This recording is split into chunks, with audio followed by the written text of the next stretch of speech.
दोस्तों जय माता दी। मंगल महाराज की बहुत ऊर्जावान राशि मेष के लिए कैसा रहेगा जून 2026।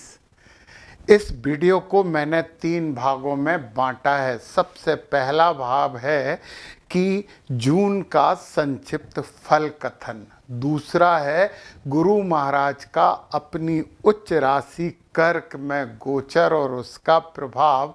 और तीसरा है ग्रह किन नक्षत्रों में हैं, यदि वो नक्षत्र हमारे लिए अशुभ हैं तो उन्हें शुभ कैसे किया जाए, क्योंकि ग्रह नक्षत्रों की मानते हैं।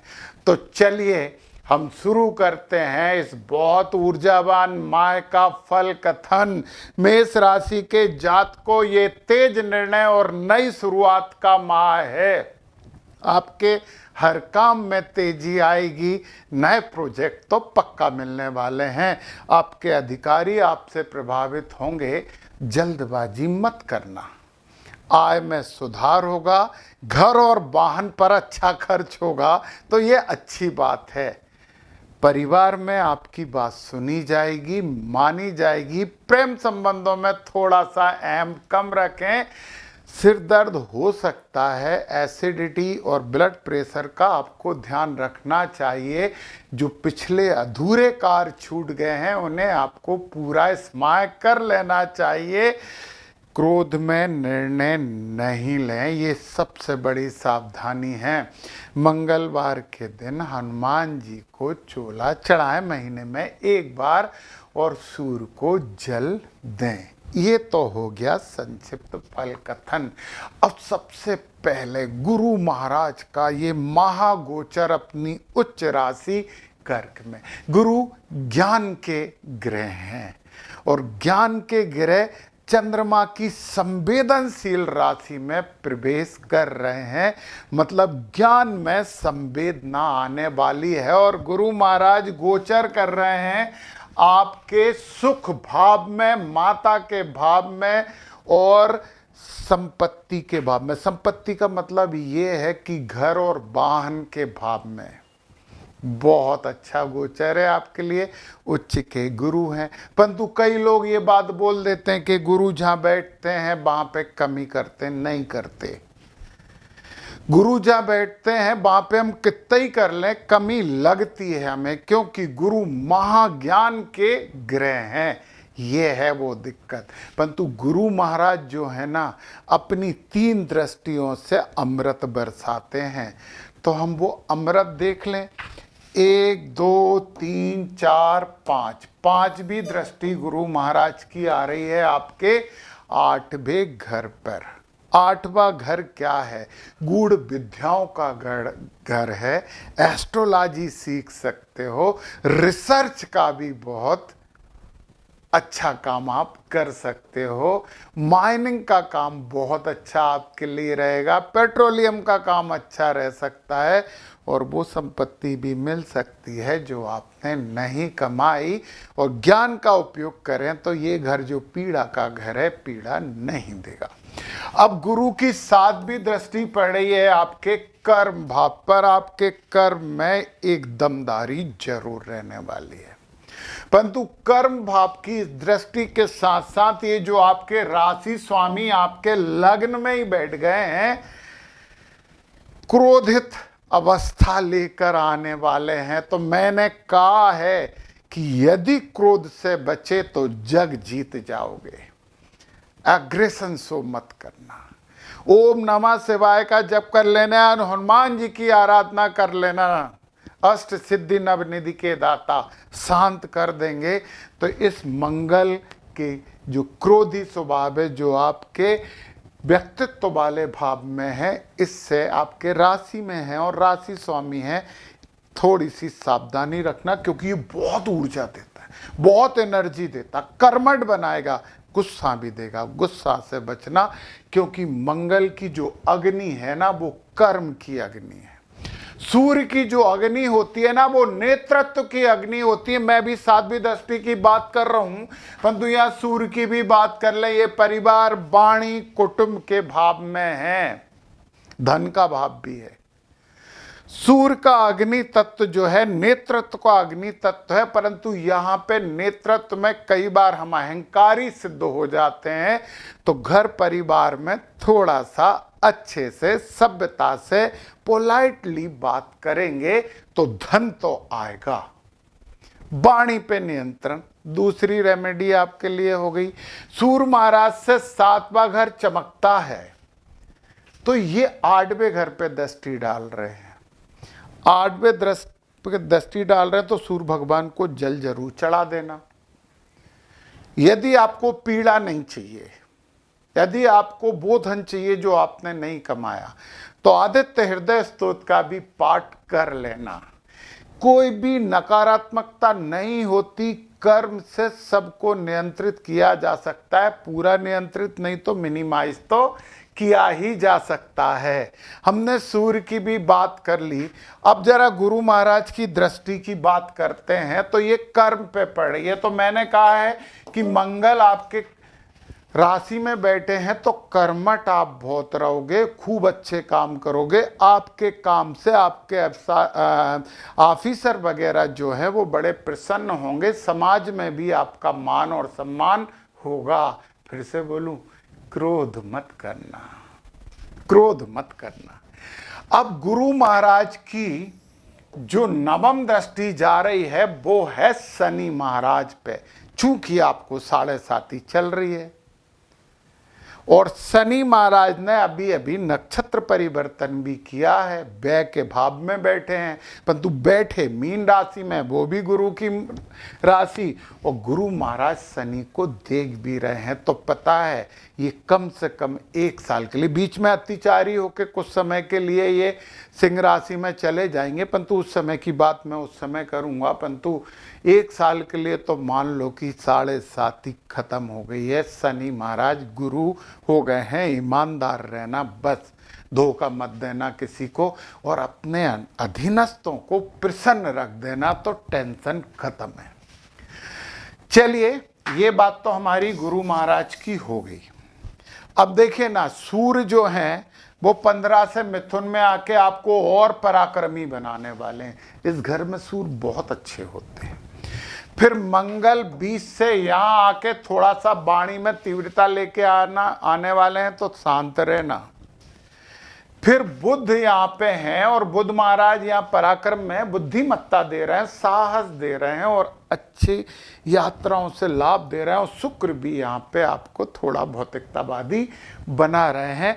परंतु बुध 22 तारीख से यहाँ आ जाएंगे, बहुत अच्छे हैं। गुरु और शुक्र बुध मिल जाएंगे तो बहुत अच्छा हो जाएगा। और शुक्र 8 से ही कर्क में आ जाएंगे, और शुक्र जब यहाँ आएंगे 8 तारीख से, तो ये आपका भाव बहुत आनंद वाला भाव बन गया। सही बात बताएं, ये दुर्लभ अवसर है। सुख के भाव में दोनों गुरु बैठे हैं, तो कुछ धन संपत्ति, जायदाद, वाहन, विशेषकर मकान दुकान आप खरीद सकते हो तो खरीद लो यार। गुरु शनि कह रहे हैं कि खर्चा होना है, तो फिर खर्चा सकारात्मक रूप से करिए ना। तो ये यहाँ पे हो गए। केतु यहाँ पे बैठे हैं बुद्धि के भाव में, तो विरक्ति कई बार ये देते हैं। गणपति जी की आराधना करना। यदि शादीशुदा हैं, बच्चे हैं, तो बच्चों पे ध्यान रखना। पढ़ाई लिखाई कर रहे हो तो स्कूल कॉलेज कोचिंग बदलने की कोशिश मत करना, क्योंकि केतु महाराज बोलेंगे कि यार ये नहीं वो अच्छा है, भ्रम देते हैं।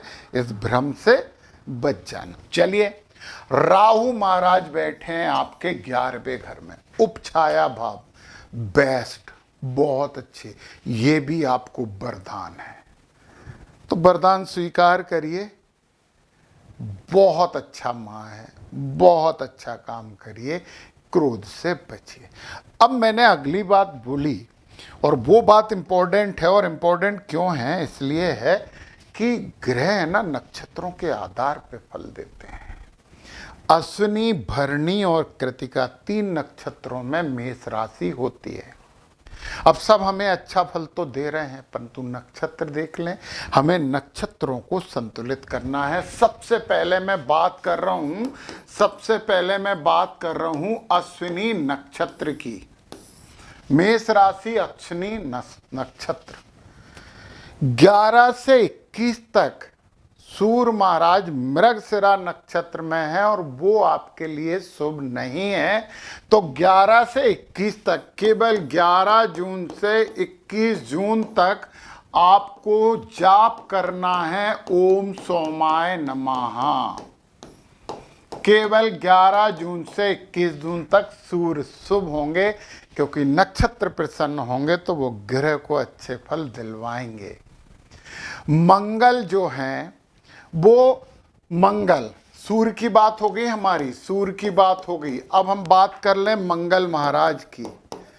तो मंगल महाराज जो है ना आपके अच्छे नक्षत्र में हैं, परंतु 16 से कृतिका में जाएंगे और कृतिका आपके लिए थोड़ा कम शुभ है। तो आपको 16 तारीख से जाप करना है ओम आग्नेय नमः, ओम आग्नेय नमः। ये 16 तारीख से आपको जाप करना है। सूर्य और मंगल की बात कर ली। देखो बुध और शुक्र जल्दी जल्दी नक्षत्र बदलते हैं तो उतार चढ़ाव होते हैं, इसलिए इनकी बात नहीं की है। आपके लिए एक बहुत अच्छी खुशखबरी है कि अश्विनी नक्षत्र वालों के लिए जो रेवती नक्षत्र में शनि है वो अति मित्र हैं। तो ये और आनंद आ गया आपको। शनि महाराज की 7.5 तो बिल्कुल आपके पक्ष में खड़ी हो गई है, तो आनंद करिए। और फिर यहाँ पे गुरु महाराज पुनर्वसु नक्षत्र में है, पूरे माह है, पूरे माह है। गुरु के लिए आपको जो जाप करना है वो ओम आदित्य नमः का जाप करना है। आदित्य नमः, आदित्य नहीं है ये, आदित्य है, माता अदिति का मंत्र है। ये जाप आप करेंगे तो गुरु महाराज ठीक हो जाएंगे, क्योंकि पुनर्वसु नक्षत्र को भी हमें ठीक करना है। राहु और केतु आपके लिए दोनों शुभ हैं, अच्छे नक्षत्र में आपके लिए बैठे हैं, मघा में और सदविषा में। ये अच्छे नक्षत्र हैं आपके लिए। तो ये अश्विनी नक्षत्र की बात हो गई। अब मैं बात करने वाला हूं दूसरे नक्षत्र की, और वो नक्षत्र है भरणी नक्षत्र। थोड़ी सी और इसे कर लूं। अब हम भरणी की बात कर रहे हैं, भरणी नक्षत्र के लिए। भरणी नक्षत्र वाले पूरे माह यदि सूर्य का शुभ फल लेना है तो 11 तारीख तक, 11 तक ओम प्रजापते नमः का जाप करिए। ओम प्रजापते नमः का जाप करिए 11 तक, सूर्य को शुभ करने के लिए। और फिर आपको 22 तारीख से, महीने के लगभग अंत तक 22 से शुरू करना है ओम रुद्राय नमः। ये दोनों मंत्र आप कर लोगे तो सूर्य आपको अच्छा फल देने वाले हैं। ये तो सूर्य की बात हो गई। अब हम मंगल की बात करते हैं कि मंगल आपको कौन से नक्षत्र में बैठ के फल दे रहे हैं। तो मंगल आपको पूरे माह शुभ हैं। तो ये तो हमारे लिए एक अच्छी खुशखबरी हो ही गई है। अच्छा, शनि आपके लिए मित्र हैं, शनि आपके लिए मित्र हैं, तो ये भी अच्छी है। रेवती नक्षत्र मित्र नक्षत्र है आपके लिए, शनि मित्र हैं। और तो और बहुत अच्छी बात बताऊं कि गुरु आपके साधक नक्षत्र में बैठे हैं, शुभ हैं आपको। गुरु तो अपने आप अच्छा फल दे रहे हैं, ये साधक हैं, अच्छा फल देंगे। गुरु साधक हो गए। अब मैं राहु की बात करूं तो राहु प्रत्यरी नक्षत्र यानी कि सदविषा नक्षत्र में बैठे हैं। तो प्रत्यरी नक्षत्र में राहु के लिए पूरे माह है आपको जाप करना है ओम वरुणाय नमः। ये माह पूरे माह करते रहिए, बहुत अच्छा होगा। और आपके लिए एक बहुत अच्छी खुशखबरी है, केतु तो आपके मघा नक्षत्र मतलब अति मित्र नक्षत्र में बैठे हैं। तो ये बात हो गई भरणी नक्षत्र वालों की। थोड़ा सा है, 4 से 5 मिनट की रेमेडी आपकी ज़िंदगी में बहुत बड़ा सकारात्मक परिवर्तन कर सकती है, तो कर लीजिए। नकारात्मकता मत रखना। नकारात्मकता इस दुनिया में सबसे बड़ा पाप है। अब भरणी के बाद अग्नि महाराज के कृतिका नक्षत्र की बात भी अपन कर लेते हैं। कृतिका, कृतिका में सबसे पहले हम बात करें सूर्य महाराज की, तो आपको केवल 11 से 21 11 से 21 आपको जाप करना है ओम सोमाय नमः, ओम सोमाय नमः। मृगशिरा नक्षत्र है, देवता चंद्रमा होते हैं, इसलिए ओम सोमाय नमः का अपन जाप कर रहे हैं। फिर सूर्य के बाद फिर हम बात कर लें मंगल की, तो मंगल महाराज क्या कह रहे हैं जरा इसे भी अपन देख लेते हैं। तो मंगल आपके लिए पूरे माह शुभ बने हुए हैं, आनंद की बात है। मंगल के बाद शनि, रेवती नक्षत्र, कृतिका नक्षत्र वालों आपके लिए वध है। आपको शनि को ठीक करने के लिए, शनि महाराज को ठीक करने के लिए ओम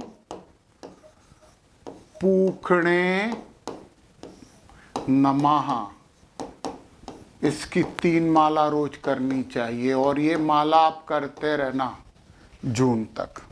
ओम पूखणे नमः का आप जाप करिए। गुरु जो हैं उनके लिए भी आपको जाप करना पड़ेगा। प्रत्यरी नक्षत्र में है, पुनर्वसु प्रत्यरी है, तो ये है ओम आदित्य नमः।